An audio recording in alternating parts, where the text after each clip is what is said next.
Alright guys, Zachman18 here. Welcome back to the WTZM TV channel at Superstation. It is time to continue on with our Let's Play of Miles Edgeworth Ace Attorney Investigations on the Nintendo DS.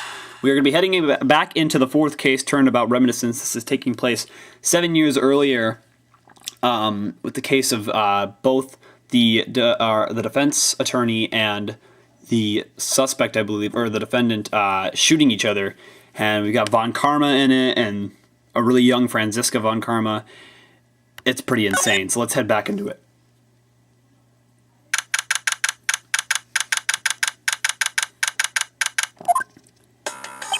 Sir, what is to become of the trial into the Cadopian Embassy staff member's murder? Indeed, since both the suspect and the prosecutor are now dead, the case will be dismissed. In other words, the trial ends here prematurely. Ha, looks like you'll have to wait just a bit longer for your big debut. I suppose it can't be helped. The evidence for this trial will be transferred to you in a little while. Sir, what do you think about the murder of the Cadopian Embassy staff member, and the murders of Mr. Faraday and Mr. Rell? What an outrageous circus it has all become.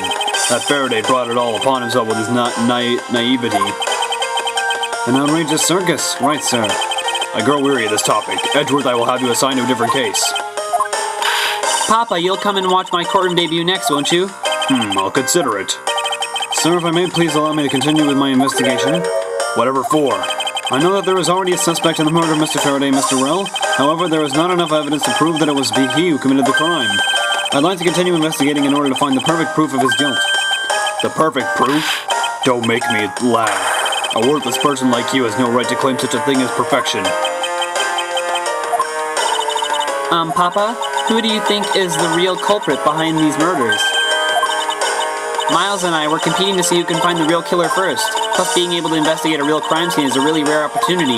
It would give us some real-life experience, wouldn't you agree? If you want to investigate this case that much, then do as you wish. Then you're allowing us to continue? In court, your top priority is to win, and a solid investigation is one of the keys to winning. We have to make sure you become recognized as a first-rate prosecutor, don't we? It wouldn't be very interesting otherwise. I'm returning home now. Edgeworth, Franziska, see to it I'm not disturbed, save for the results of your competition. Yes, sir. Of course, Papa. Franziska, thank you. What are you thanking me for? Your logic earlier was built on that scruffy detective's lie. That means that the competition is still on. Yes, just as you wished. I couldn't let you get off so easily. Now then, let's see how well you fare on the investigation from here, Miles Edgeworth. I know I don't have enough information yet, so my first order of business will be to question anyone involved with this case. Alright. Alright, well, here's you over here. Let's talk to her first. Miss you? Oh, it's you, Edgeworth. And who are you? Wait, you were at the crime scene just now, weren't you? You should be disbarred for not knowing who I am. I am Franziska Von Karma, and I'm about to become the successor to the family name. About to? I guess it means that for now. You're still just another kid. In which case, it's only natural that I didn't know who you are. What? Why are you whipping me? Phew. Anyway, it looks like they're planning to hold the evidence a bit longer. If there's one thing I can't stand, it's waiting. I'm terribly sorry, but I have a few more questions to ask of you. Look at you. Eyebrows scrunched with lines on your forehead. And that, to ask of you. What exactly is so funny? Sorry, I'm just bad at dealing with a super serious atmosphere. Apparently they failed to teach you proper behavior at a crime scene in law school. I feel much better now. So what is it you want to talk about? I'd like to inquire as to where you were at the time of the murder. We were in defendant lobby number 1 the whole time up until we heard the gunshot. And by we, I mean Mr. Bad. If you don't believe me, feel free to ask him yourself. You were with Detective Bad? Why? We had a little something to discuss, that's all.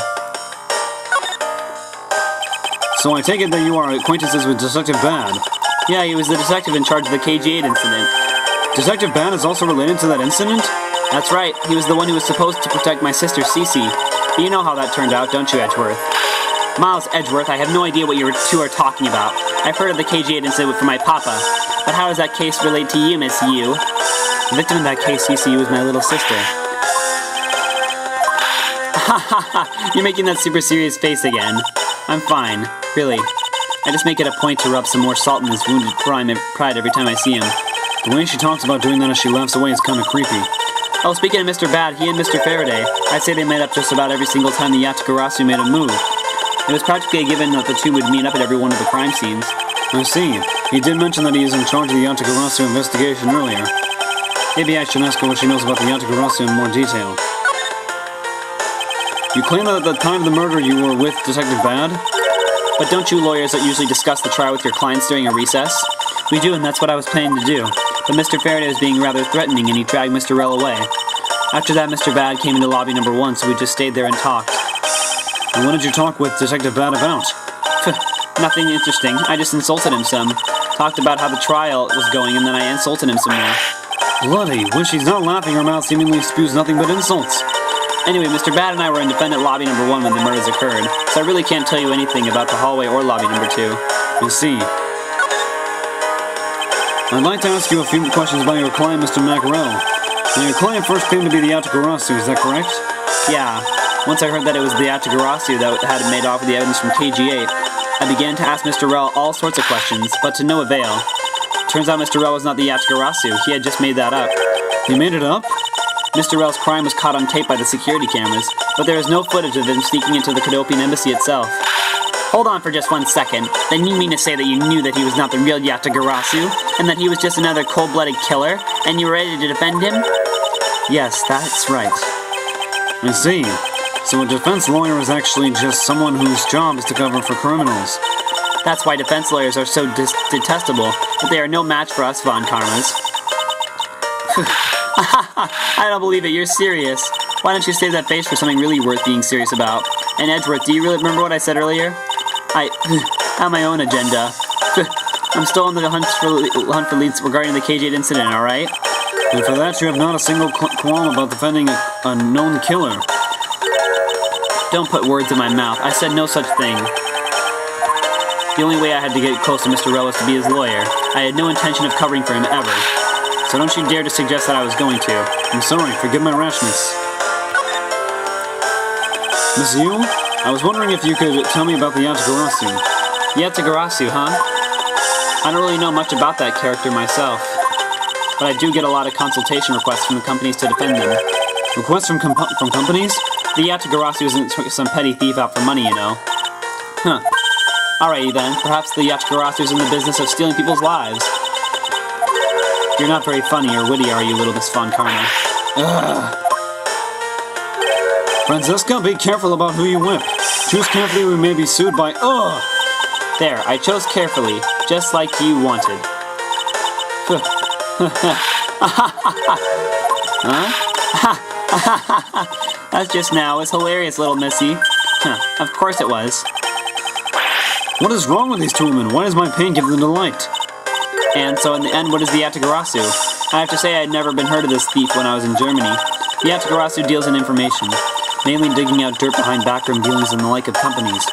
The Yatagarasu is a vigilant who steals such info and then makes it public for all to see. Vigilant or not, this person sounds like just another criminal to me. I suppose you could put it that way too. But either way, I get a lot more clients now thanks to that thief. Sounds like Miss Yu is profiting nicely. I suppose I've gotten all I can out of Miss Yu. I should move on and speak with Detective Gumshoe now. Alrighty then. No! Okay. Detective Gumshoe. Hey, it's you, pal. You're here. Ouch! As am I. I don't think you need to whip him and let him know that. I didn't do it, pal. I swear on my honor as a detective. I really didn't. Your words are useless. I place my trust only in the evidence, detective. Once the investigation is fully over and should we find out that you are the killer, there will be no mercy to be had for you. I have a heart, pal. You're not worried, right? After all, you have nothing to worry about, if you really are innocent, that is. That's right. Hey, pal, go and do your perfect investigation and get the real killer for me, will you? I would have done so even had you not requested me to, detective. So you and Mr. Faraday had a small meeting last week, did you? And what exactly did you do to make him so angry? I just asked Detective Bad the same thing myself, pal. Turns out he was mad at me because on my very first day as a detective, I reported in at my usual post instead of the Criminal Affairs Department. By the time I got down to Criminal Affairs, I was really, really late. And that's when he gave me that huge speech. I remember doing the same exact thing in elementary school. On the first day of school every year, I'd always wind up going to my old classroom. How pathetic for the detective to be compared to a mere schoolchild. You claimed to be standing guard in front of the door to lobby number 2 during the recess. However, when did you receive the order to do so, and from whom? Earlier at around 3:20 from Detective Bad, pal. Today's trial took a really crazy turn, so I was told to make sure nothing happened to Mr. Faraday. And yet something did happen to him, correct? It looks like it was a total waste of manpower to assign you to guard duty. Ow! Your words sting worse than your whip, pal. So it was Detective Bad who ordered him to stand guard, huh? Now then, Detective Gumshoe, is there anything else you would like to tell me? Nope, not a thing, pal. In that case, allow us to take a look at what you are carrying on your personage. Ah! Wait, you can't do that! There's nothing of any particular value here. Well, my handcuffs and badge were confiscated by Detective Bad, so, you know. And what is that open envelope I see sticking out of your coat pocket? Ah, hands off, pal! Just show it to us already. Ow!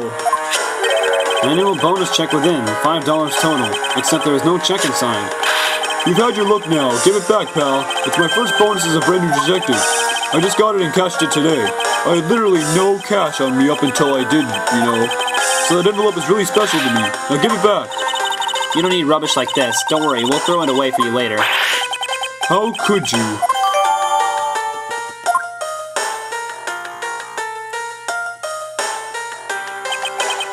I'm sorry, but I need to take him in for questioning now.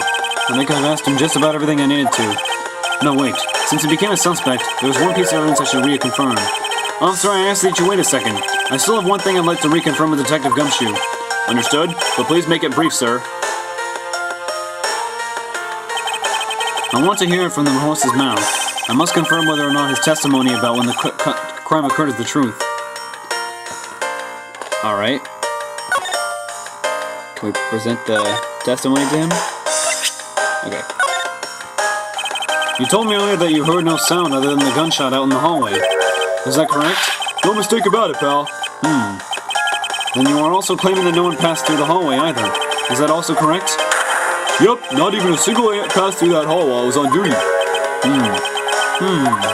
Did you realize that the lie you're telling is only making life more difficult for yourself? Huh?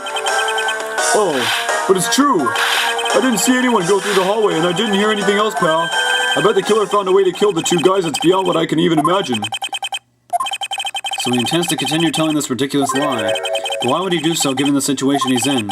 I believe a thorough investigation of the hallway in front of the defendant lobbies is in order.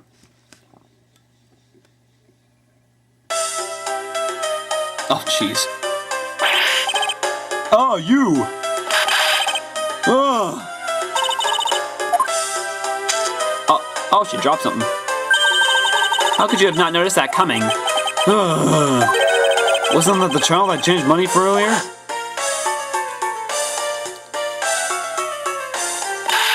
Thanks. That's exactly what I needed. Kids can sometimes be so cruel. It looks like she dropped something. A Swiss roll. Maybe we should arrest the girl. She might turn out to be a valuable lead. Let's see what the Swiss roll says. It says courthouse special on it. Ooh. I believe some sort of punishment may need to be dealt by it next time we meet. I believe I've asked all that I need to on this man. Now for Detective Bad and the judge. We have to confirm who is correct, the judge or that scruff face, right? Oh, sorry. I suppose we can inspect the hallway in front of lobby number 2 next then. I suppose so. Shall we head on over, Franziska? Alright.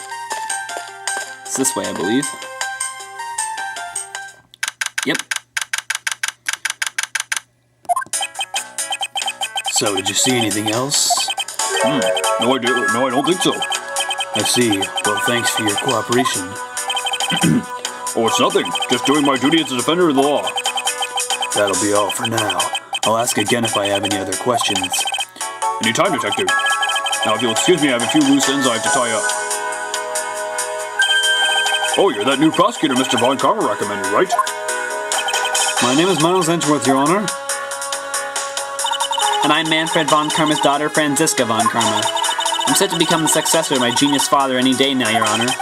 I see, Mr. New Prosecutor recommended by Von Karma. What? Oh. What? Are you alright, Your Honor? Please feel free to refer to me as just Miss Von Karma, Your Honor. As for him, just Edgeworth is fine. Apparently somebody doesn't feel that I'm worthy of a proper title. Oh, very well then. I shall call you Miss Von Karma, Mr. Prosecutor Edgeworth. Your Honor, Mr. Edgeworth is fine, sir. Now about your earlier testimony. Yes, what about it, Mr. Edgeworth? I would like to ask you a few questions about what exactly you saw. Alright, after all, it's my duty to clarify my testimony as a defender of the law. I greatly appreciate your cooperation, Your Honor. Sorry. Now, the first things I will need to do is figure out that detective's exact movements. Alright. Hey, it says Courthouse Specials. That's probably where she got the Swiss roll. It would appear that this vending machine sells snacks and various other foods. Oh, okay. Just lovely. What will they think of next? Don't be a jerk in court like these beef jerks. 1 packet for $9. Defendant's fresh milk. 1/2 pint for $7. Stay neutral as the Swiss do until the end with these. For $6. They're awfully overpriced. The lineup is simply awful, period. Speaking of snacks, I wonder if that Swiss roll the little girl dropped us from this machine. I was wondering about that myself. Yeah. Stay neutral as the Swiss do until the end of these. The end of what? Well, I assume it means the end of the trial. I suppose this means that one should eat these during a recess. You can't eat during a trial, so I suppose the only time you can eat them is now, huh? I wouldn't mind if you wanted to eat one now. They come in packs of 2 after all. We're in the middle of an investigation. Besides, I don't have $6 on me. If you want, we can pool our money and buy a pack together. If I have to split it with you, then I don't want it. Alright. Alright, let's talk to the judge. I just saw that and it caught my eye. Your Honor, I'd like to ask you a few questions if you don't mind. Where were you at the time of the murder? Do you suspect me of something? No, nothing of the sort, Your Honor. Very well, you may continue with your testimony. Your Honor, it's your testimony I'm after. Oh, I had no idea you were chasing after me or my testimony. I'm beginning to sense that I might want to avoid being in a trial run by this judge. Let's see here. Now then, how should I put this? When you get to be my age, you need to pay more frequent visits to the restroom. If you go take a look through the window at the end of this hall, you'll see a small window. That is the window to the men's restroom. In other words, you can see clearly into this hallway from the men's restroom. When I was going into the restroom, the detective, Gumshoe, is it? Well, he was standing in front of the vending machines buying something from it. However, in this I couldn't believe. When I was about to exit the restroom, there was not a soul in the hallway anymore. Your Honor, if you can please calm down and explain it to me rationally. Oh, I'm really sorry. Please let me regain my composure. It was really suspicious. That's what my finely owned judge's intuition said.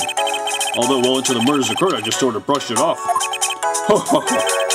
Apparently this judge doesn't understand the concept of staying calm. That's probably all I'm going to find out from his Honor. Mr. Edgeworth, may I return to my other duties now? Yes, I'm sorry to have held you up. Thank you for your cooperation, Your Honor. Ho ho. Anytime, Mr. Edgeworth, anytime. That felt really weird. The judges in this country seem rather friendly. Yes, and not a little wishy-washy. However, I hear that they are known to hand down very fair verdicts. Alright. So here's that window he was talking about. Alright. Well, I see this kind of red thing here. What is this? It's a pink-colored piece of trash made of rubber. I feel like I've seen something like this before. Well, all I see is a piece of garbage, but you know, the fact that there is a litter running loose around inside this courthouse, it's simply unforgivable. Ow! It sounded like it was I who littered. Rubbish belongs in a rubbish bin. Ugh! Alright, there's a plant here. Ugh! What's the matter? I pricked myself on one of these cactus's needles. I didn't think the needles on this thing would be so sharp. Well, what did you expect? Can you imagine how bad it would be if you were hit on the head by one of these? Anyway, this cactus seems to be unrelated to our case. Do you really think so? Because I believe that this cactus sitting on this windowsill is completely related. These needles are dangerous. Oh, well then I look forward to your explanation on how exactly it is related. Alright, don't see anything else here. Oh, we can go down here. Whoa, that is a full-on handprint right there. The dirt on this bench, it smells like some sort of sweet substance. I can't believe there's someone going around dirtying the courthouse. For shame. Calm down, Franziska. Now take a good look. Doesn't this smudge look kind of like a handprint to you? I suppose it could be. Which means that perhaps we can lift the prints of the person who sullied this bench. I see, and then we'll know the identity of our mystery slob. You there, the lab technician. Could you please find out who this handprint belongs to? Sir, yes, sir. I've got the results of the fingerprint analysis, sir. And do we know who they belong to? Sir, the fingerprints belong to Detective Gumshoe. Oh, interesting. Good work, officer. Oh boy. That hurts our case even more. Alright. And there you have it. Yes, I suppose so. Now we know the identity of the person who dirtied the bench. I sense that you and I will be using this information in very different ways. Alright. There's something on the floor here, too. What are these black speckles? I believe it's a pile of ants eating away. Oh, whoa, they're coming from the wall there. Ooh, the detective, he claims that not a single ant slipped by him. And yet here's a whole hill of them. Ow! What are you hitting me for? As a replacement for that pathetic detective. Perhaps I should add this deduction to the detective's growing tab of pay cuts. Anyway, I wonder what the ants are eating. From the look and sweet smell of it, pieces of cake and chocolate from a Swiss roll. Miles, Edgeworth, the court is to be kept pristine at all times. Oh! It wasn't me that dropped food on the ground? The courthouse must be kept clean.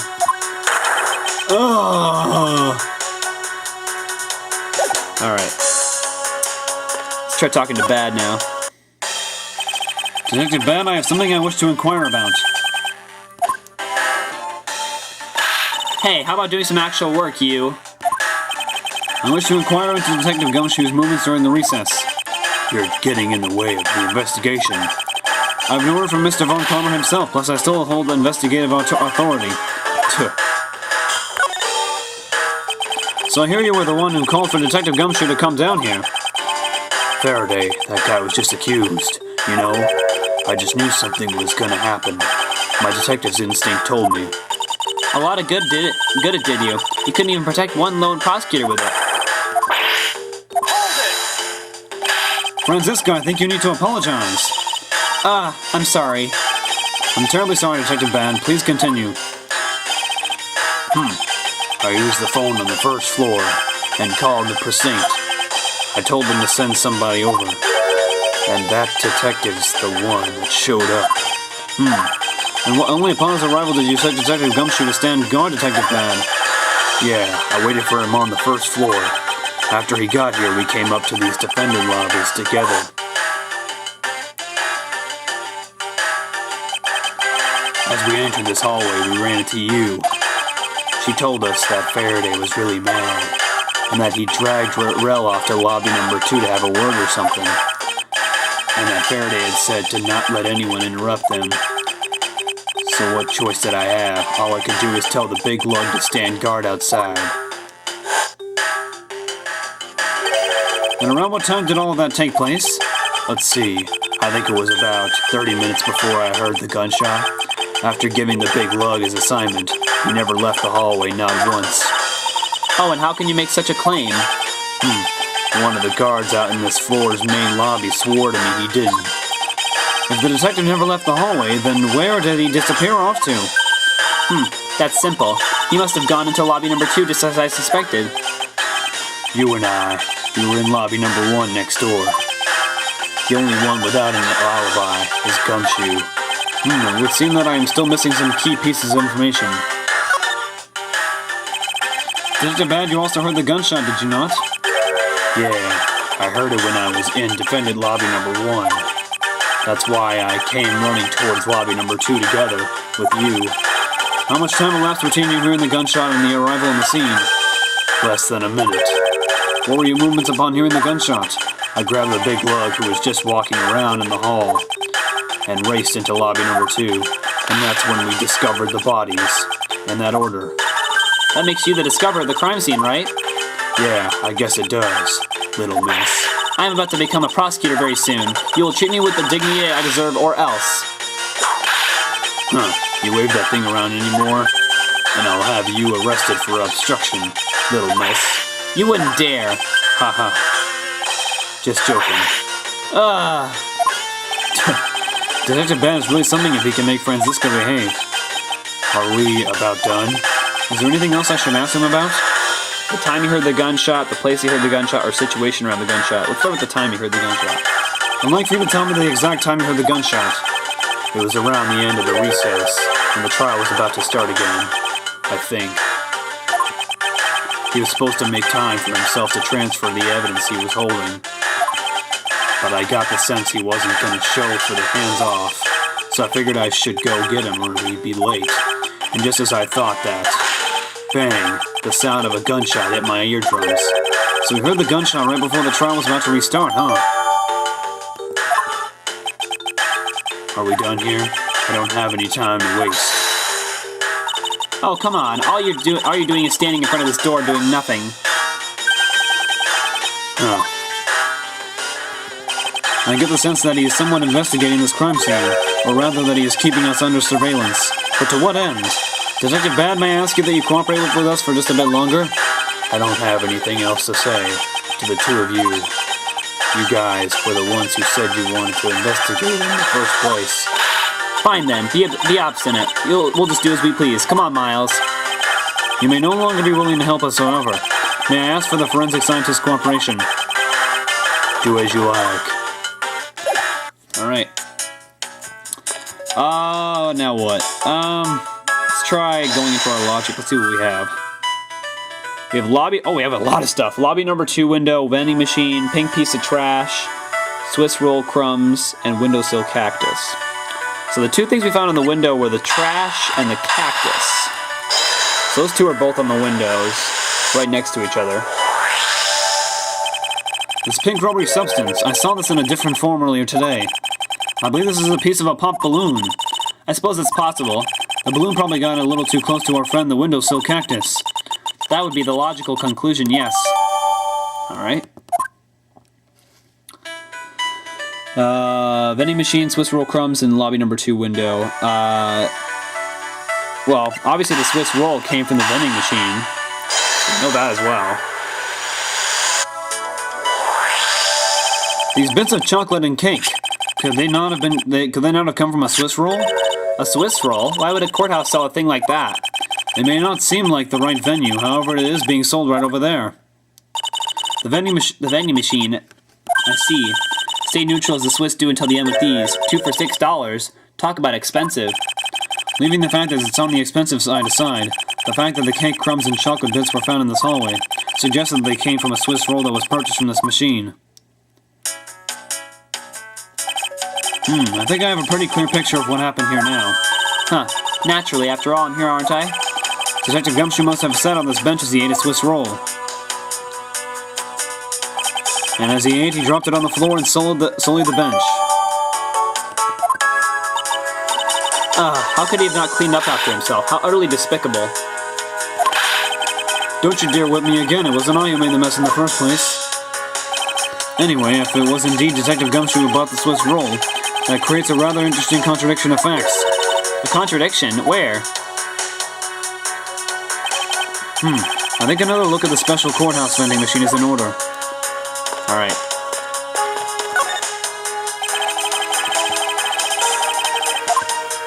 So the Swiss rolls were something we already examined. So if we deduce on that, we can take a look at our evidence that we have here. So let's see what we found so far today. Okay, it's not the balloon piece, not second badge. Which of these has something to do? Okay, left on the hallway bench. Fairly sad here is they ate a Swiss roll. We already figured out that. The Swiss roll was dropped by the young girl. Annual bonus envelope. Detective Gumshoe's annual bonus of $5. Literally had no money of him until he cashed this. Cash this.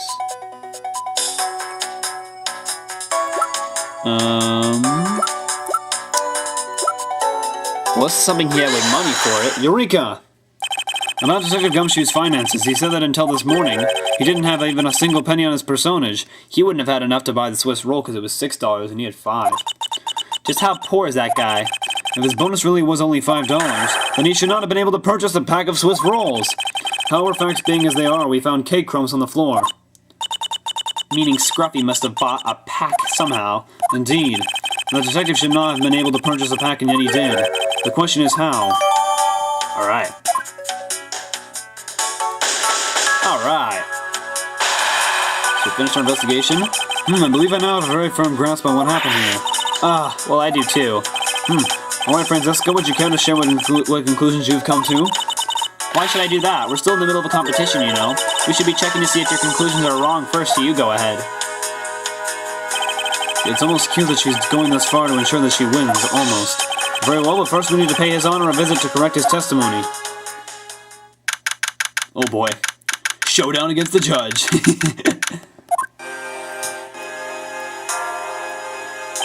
Your Honor, if I may, I'd like to test your witness testimony to see how it stands up. Do you doubt me? Am I your new suspect? In a sense, I suppose you could say that. Even you, a judge, is nothing but a common witness before a Von Karma. Silence in the courtroom! Silence, I said! Mr. New Prosecutor, recognize my ban from... Oh, God. You bit your tongue again, didn't you? As a defender of the law, I could never give false testimony. You can even place me under oath if you want. Very well then, your testimony if you please. Alright. We're going against the judge, for God's sakes. During the recess, I went to the restroom. There was a window on the hallway side. In other words, I could see into the hallway. As I entered, I saw the detective buying something from the vending machines. But when I was about to exit the restroom, he had completely disappeared. A detective that goes missing while on duty. That sounds mighty suspicious to me. Where did he disappear to? Your Honor, can you please try to remain calm? Oh. I'm so used to simply listening to testimonies that I got caught up in the excitement. I'm sorry, Your Honor, but I'm afraid I'm going to have to spoil your fun now. Where did he disappear off to? He was sitting by the window, and we have his fingerprints of that in the window area where lobby number 2 is. So that sounds pretty suspicious to me. He went to the vending machine, and then he sat down, and that's where he saw him from. Where's his fingerprints? There we go. Objection! What was that finger wag for, Mr. Edgeworth? And don't you know it's rude to shout objection while someone is giving testimony? Huh. If you truly are a man of the law, then you must always be vigilant. For example, I myself never let an opportunity to shout objection pass me by. Miles Edgeworth, it's one thing to be passionate about your job, but this is real life. This is what some people may say is the pot calling the kettle black. Your Honor, I wonder if you might take a look at this for me. Where's that filth? How dare someone dirty the hallway bench like that? Who is the culprit? That party is hereby found guilty of uncleanliness. If you must know, the uncouth bench, Solier, has already been placed under arrest thanks to your earlier testimony, Your Honor. Oh, well that's good.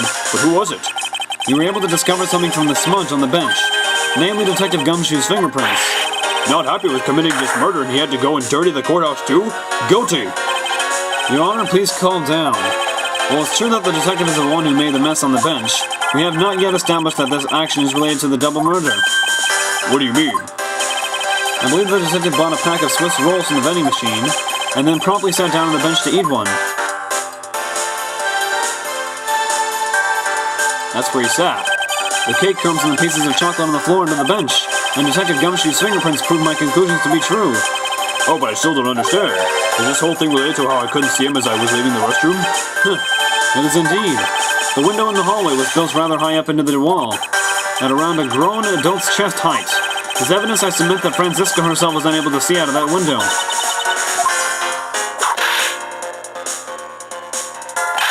Ugh!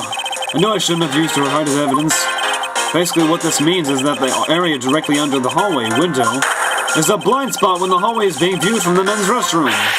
Then... It seems that you have made the connection. If someone were to sit on the bench under the window, yes, even someone as large as Detective Gumshoe would effectively disappear from sight. What? Do you finally see, Your Honor? Your testimony has just proven that Detective Gumshoe was in the hallway the entire time. Ah, sorry. I didn't mean to say it with that much enthusiasm. All I wanted to do was try saying it once. Here, let me try that again. Hold it! Is there something of value that you'd like to say? Yes, actually there is. I remembered something else just now. Mr. Edgeworth, please allow me to testify to the court one more time. Even if we overruled him, he'd just keep on talking, wouldn't he? That might not be a bad thing. The more info, the better in a perfect investigation, right? Alright. Here we go. I suppose it's possible you can't see a seated person in the restroom window. However, that doesn't mean that the detective was sitting there when I looked. Anyway, I forgot to testify earlier about probably the most important detail. As I was leaving the restroom, I heard the loud bang of a gunshot. Ugh. How was that? That is the testimony of one who judges the crimes of others. Your Honor, could you try to state the important facts first next time? I agree. Before you go around judging at others, you should learn to judge your own words. I'm sorry. But honestly, I thought that sound was just a noise popper until just now. Now that he mentions it right before we started the trial, he did talk about that. Oh, by the way, was there someone celebrating a birthday during the recess? I could have sworn that I heard a popper going off. Come to think of it, the other day with my grandson... The most critical point in this argument is when did the judge look into the hallway, and whether that lines up with when the gun was actually fired. Your Honor, if I may, I'd like to clarify a few details in your testimony. Alright, here we go.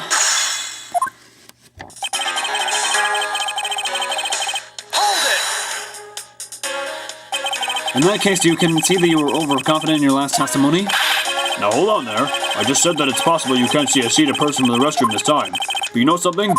I don't think you know when the prints you referenced were left on that bench, do you? Ugh. Well, you have proven that it's possible the detective was sitting. I still have a problem with just when those fingerprints were left. He's right. I have yet to prove when the fingerprints were left on that bench. While he feigns ignorance, His Honor has seen a lot of it, a lot of life. As judge, I mustn't underestimate him.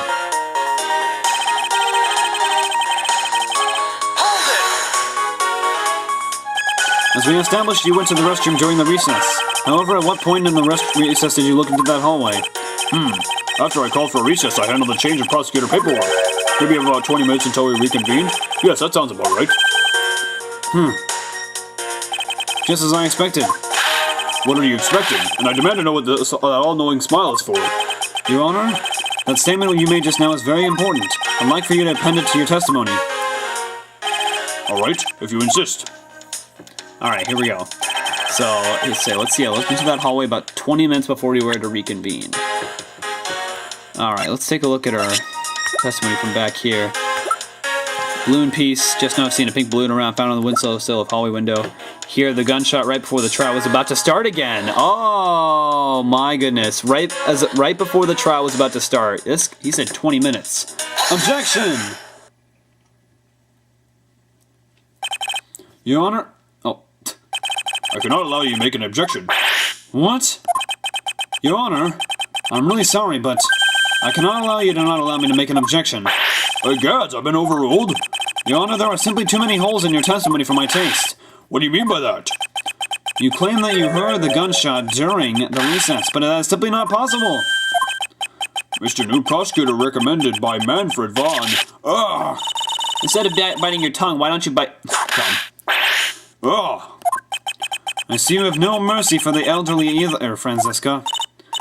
Don't talk back to me unless you want to be whipped in the back. With your height, you'd need a stepladder to accomplish that. Ahem. Mr. Edgeworth, my ears are not that far gone yet, I'll have you know. I can still hear just fine. And I heard the sound of a gunshot loud and clear with my own 2 ears. Your Honor, I have here an interesting bit of testimony. It's from Detective Bad. And according to him, he heard the gunshot right before the trial was about to start again. What did you just say? Your Honor, you just said that you heard the gunshot about 20 minutes before we were to reconvene. How do you explain this glaring contradiction? That can't be! Unfortunately, that is the truth. But I heard it clear as day. Bang! The loud sound of a gunshot. The sound of the gunshot, we keep returning to this point of contention.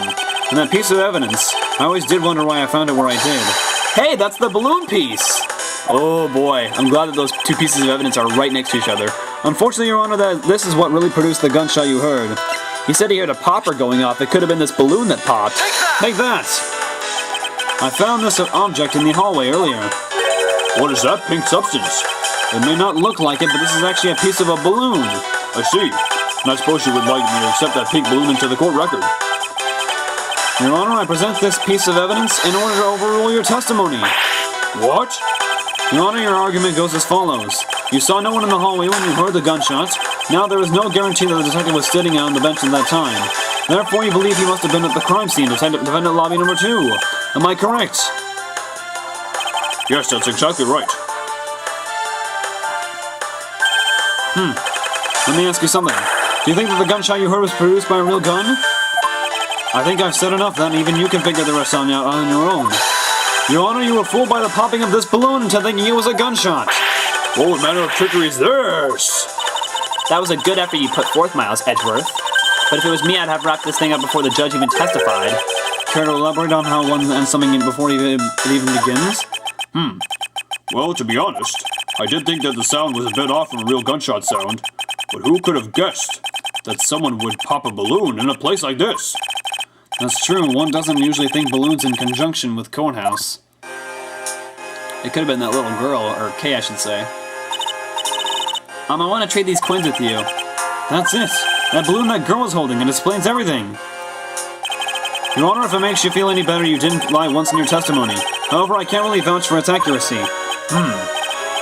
Who knew that giving testimony could be such a difficult thing to do?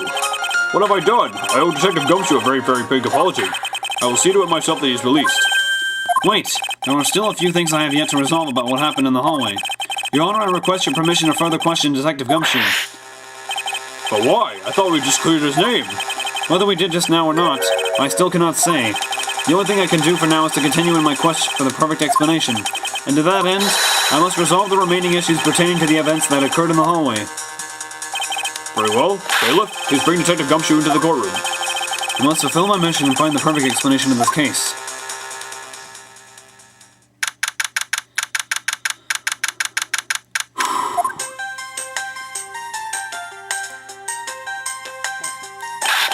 What is it now? Is it time for my trial already?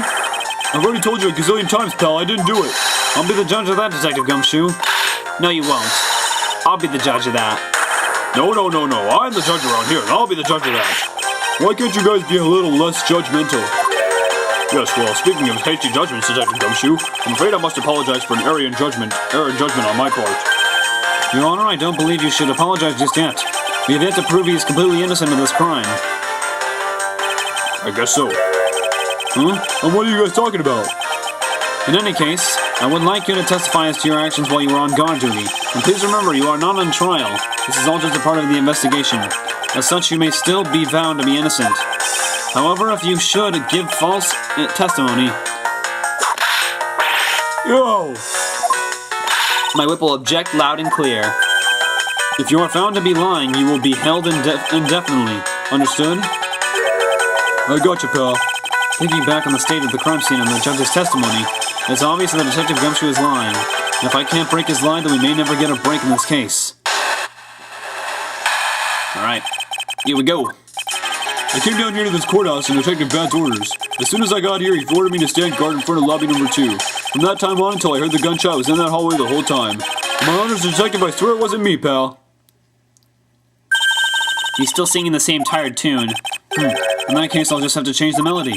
I know he's lying, and it's time I pull the information I need out of him.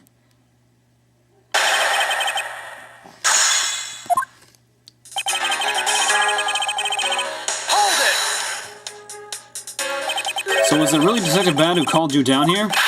You bet it was, pal. I was left in charge of the precinct while everyone was out and this call comes in. I want you down here in 1 minute flat, he said. So I thought this was my big chance, my first case, so I made a mad dash down here. Although I couldn't exactly get here in a minute flat. So how long did it take you? About 10 minutes, I guess. And what was Detective Bad doing when you finally made it?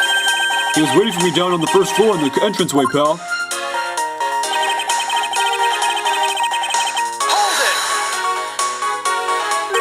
And by he, you mean... Detective Bad, of course, and this being my first time at this courthouse, he also walked with me up to the 3rd floor hallway in front of the defendant lobbies. And did you meet anyone along the way? Well, just as we entered the hallway, we ran into Mr. Yu. When he heard from Mr. Yu that Mr. Faraday was not to be interrupted, that's when Detective Bad told me to stand guard in the hallway, pal. So far, Detective Gumshoe's testimony is matching up with Detective Bad's.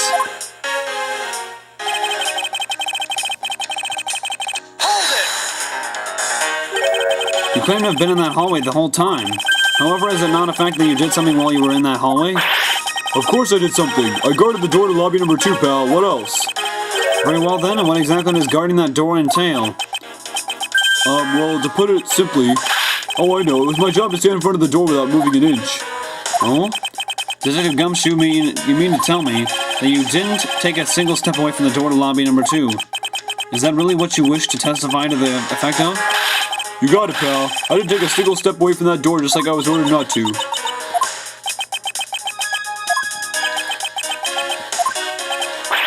Why is everyone so quiet all of a sudden?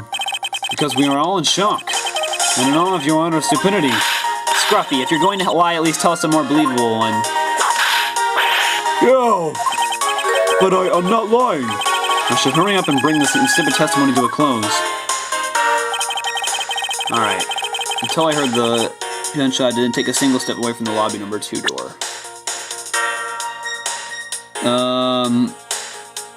Alright, so what are we going to present? I guess his fingerprints again, because that's where he was at the time in lobby number 2. Objection! I have an objection! What is it, pal? Detective Gumshoe, I wonder if you might recognize this from somewhere. Hey, it's one of those things. The courthouse special Swiss rolls, right, pal? Precisely. In that case, I suppose that you also recall the sullied hallway bench. Hey, you know what? I think it was probably me that did that. Detective Gumshoe, you know that you can't go around dirtying up the courthouse like this. You inconsiderate slovenly pig. I promise to clean it up later, I swear. Now then, shall we get down to business? About the fact that you didn't move even a single step from in front of that door. If that really were the case, then how are you able to buy a pack of Swiss rolls? Furthermore, if you didn't move a single step from in front of that door, how did you manage to get the bench dirty with your grubby hands? Ouch! It appears that Franziska's whip can do more damage than my words alone can. Alright, I confess, pal. I was hungry, so I bought a pack for myself, okay? I thought I'd get chewed out again if anyone found out about me eating in the job, so I didn't want to say anything. Well, unfortunately for you, I saw you do the whole dastardly deed. I clearly saw you buying a pack of Swiss rolls from the vending machine. Okay, I'm sorry for lying, but that's all I'm sorry for, you got that? Because I'm not holding anything else back. That last statement, it may sound like it makes sense. However, there is something I don't quite believe about it. Are you sure you're not withholding further information from us? Huh? Of course not. I've got nothing else to hide, pal. Oh, if only that were true, Detective Gumshoe. But it is true, pal. I swear there's nothing else. Detective Gumshoe, I'm sure you're aware of the price of a pack of Swiss rolls, correct? Remind me again, pal? The vending machine out in the hallway is selling packs of 2 Swiss rolls for $6 a pack. And yet, according to you, you didn't have any cash on you until you cashed your $5 annual bonus check. Isn't that right? Let me ask then, how did you manage to purchase a pack all by yourself? Can you provide me with a proper explanation of that?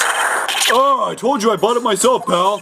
There wasn't anyone else in that hallway with me, so there's no one who could have helped me to buy it. Wait, don't tell me. You've got some kind of proof that there was someone else in the hallway, don't you? Correct. As if you could. I mean, what are the chances of that? Wait. You do? Of course I do. What? How? What proof do I have that there must have been someone else there in the hallway? Swiss roll, where is it? There it is. Take that! This K is probably still there. Hey, you showed that to me not 2 seconds ago, pal. Oh, I think you're under the mistaken impression that I bought this pack of rolls. Wait, if you didn't buy it, then that means you must have stolen it. You thief! What? I would never do such a thing. All you liars are the same. You started as thieves. You're under arrest, pal. I believe you meant to assert that all thieves start out as liars. And in that case, what does that say about you, Detective? This particular Swiss roll was dropped by a certain someone. There were 2 rolls in this package. You ate one of them, but you then gave the other one to a certain other person, didn't you? No way, pal. You got it all wrong. I ate both of them. Oh, God. It would appear that we've caught you at last. Hey, don't you dare do anything bad to that girl.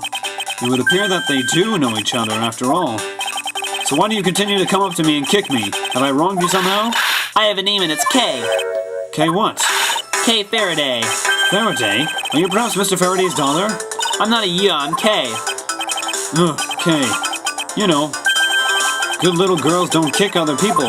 Especially not hard enough to leave big nasty bruises like the way you do. Well, then you shouldn't have put Gummy under arrest, mister. Gummy?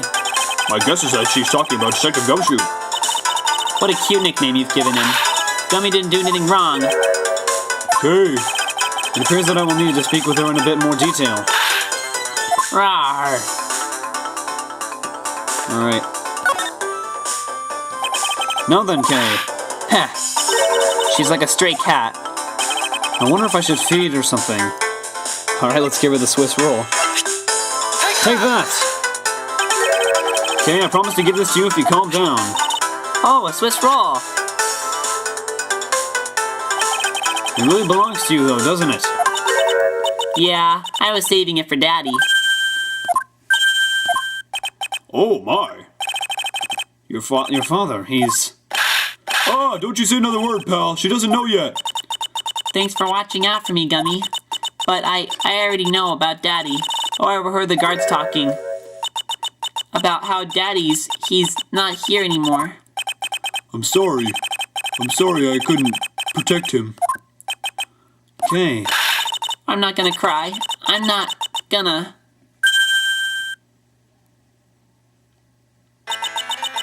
cry. It's alright. Let it all out. Your father just passed away after all. I myself was also involved in a case at this courthouse when I was a young child. A case in which my father, who was a defense attorney, passed away. All of my dreams of becoming a lawyer were crushed into fine ash on that nightmarish day. Even now the wound festers deep in the depths of my soul. Ever since that incident, I've dedicated myself to locking away every criminal I can, and now to have this happen right in front of me. This child, I feel a certain shared fate, a common bond between us. Miles Edgeworth, what sort of gentleman are you? Are you going to just stand there and watch a lady cry? Oh, you're right. Sorry about that. Okay, here, how about we use this handkerchief here and dry your little eyes?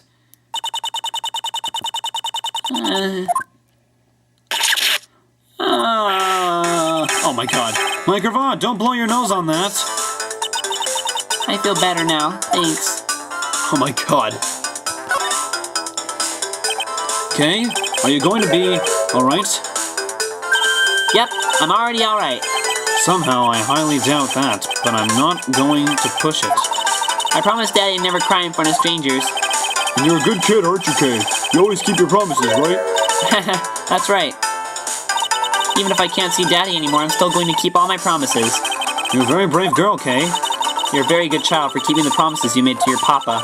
I'll even testify that you didn't cry just for you. Thank you very much, lady. It's nothing. I'm only telling the truth after all. It would appear that because her father was a respected prosecutor, Franziska is sympathetic to Kay's feelings. Kay, what kind of person was your father? Daddy was a hero of justice.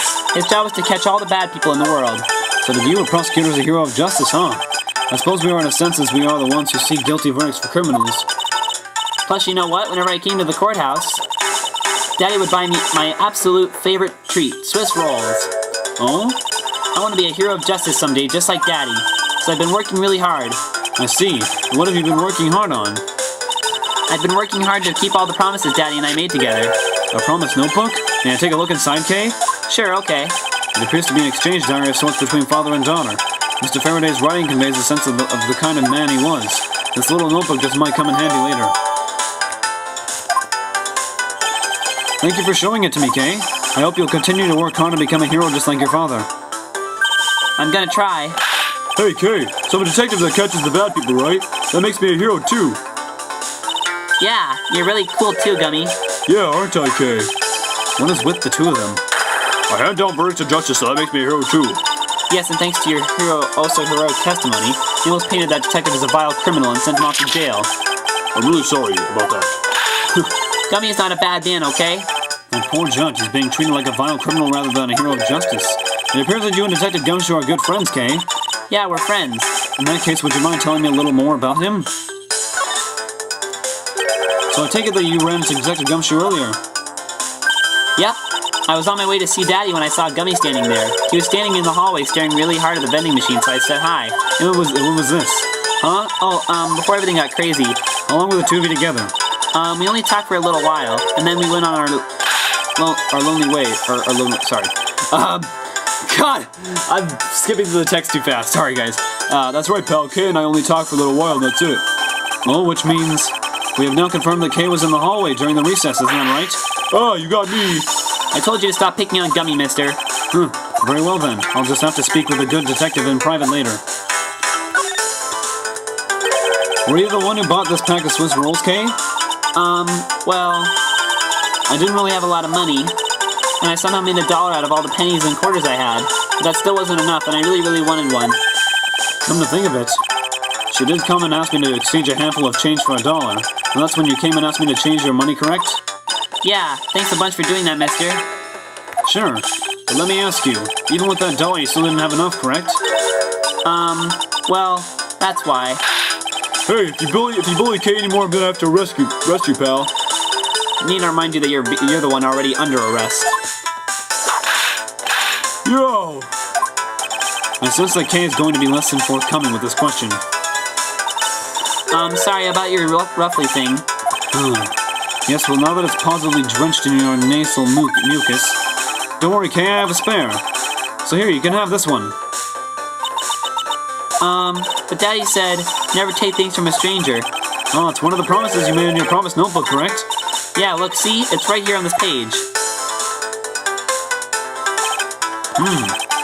Alright then, I'm not giving this to you. I'm merely allowing you to borrow it. You can take it home, wash it nice and clean, and then give it back to me next time we meet. Okay, Daddy never said I couldn't borrow things from strangers.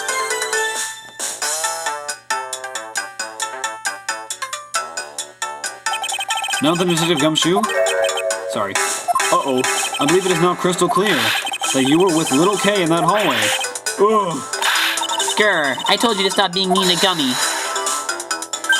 Miles Edgeworth, there is still something you have yet to resolve. I beg your pardon? You still haven't offered an explanation for why that man would lie to us. That's, well... Gummy, don't tell me you lied for my sake. Hey, don't worry about it, Kay. Everything's gonna be okay. Oh, so that's why. So what was Detective Gumshoe's motive for lying? If you can't explain that, then you can't call us a perfect investigation. His reason for lying is very simple. What? Here is what I believe to be his reason. From simple observation of the detective's actions and his interactions with Kay, it's obvious the detective was lying for the young girl's sake. And this piece of evidence will show exactly why. Which piece of evidence proves that Detective Gumshoe is lying on account of Kay? Exchange driver, Mr. Faraday and Kay. He was probably protecting her from the fact that she was getting upset about her dad dying. Dad's job is to make sure that everyone follows the rules. Let's get people with a smile. Yeah, all these rules in here. Take that! Mr. Faraday and Kay's promise notebook? How does this explain anything? If you could take a look at this page, it's clearly written that Kay should never take things from a stranger. When Detective Gumshoe heard about that promise, he tried to cover for Kay. What a foolishly foolish fool's fool, a foolish reason for a fool. Yo! Gummy, you lied because of me, didn't you? Because I'm your friend, Kay. That's why. Gummy! At long last, Detective Gumshoe, can you please tell me the whole truth now? Guess there's no beating you, huh, pal? Okay, I'll spill the goods. I've been standing guard for a while. I was getting really hungry and that snack vending machine was taunting me. But all the cash you had on you was $5 and that wasn't enough to buy anything, right? After all, the cheapest item in that machine is a $6 pack of Swiss rolls. Yeah, but then like an angel from heaven, Kay showed up. I was thinking about sharing a snack with Daddy, so I wanted to buy a Swiss roll, but I only had about $1 in coins. Oh, I see. So we pulled my $5 and $1 together and bought a pack of Swiss rolls together. But I was worried about breaking one of my promises. So then Gummy said, Mr. Faraday's the one scary guy when he gets mad. But don't worry, you won't get in trouble if I don't tell, right? Besides, you bought it with me, so you didn't really get it from me, you know. He told me it'd be okay, and he gave me a whole roll to save and give it to Daddy. Who knew that Scruffy could be so considerate? Indeed. Detective, I take it that you then sat down on the bench and ate the rolls together? Yeah, we split the other roll and ate it right then. The sweet taste of that cake's chocolate, I'll never forget it as long as I live, pal. Anyway, Kay, I believe this also belongs to you? Oh, that's from the balloon I popped. It's bad manners to leave the garbage like you're lying around, Kay. I'm sorry. Well, I guess I can't blame you for not throwing this one piece away. It was sitting high up on a windowsill where you couldn't see it. So just this once, I forgive you. For that balloon, I wanted to surprise Gummy a little, so I popped it on purpose. And because of me, Gummy dropped his half of the Swiss roll. Ha! Well, you really got me there, pal. So I thought maybe I should give Gummy this other roll. And then I saw you picking on Gummy, mister. So you kicked me, is that it? You sure are a feisty one. I'm really sorry, mister. It's alright, I'm perfectly unharmed. But about this Swiss roll, would it be alright with you if I hold on to it until Detective Gumshoe is cleared of all charges and free to go? Yeah, sure. Just make sure you give it to Gummy afterwards, okay? Of course, I promise. Now then, I believe we have proven beyond the shadow of a doubt that Detective Gumshoe was in the hallway for the entire duration of his duty, which undeniably proves that Detective Gumshoe cannot have committed the double murders. Whoa! Oh no. Actually proves just the opposite, Edgeworth. You've just shown that Detective Gumshoe is the only one who could have committed the crime. What do you mean? It's quite rude to eavesdrop, Miss You.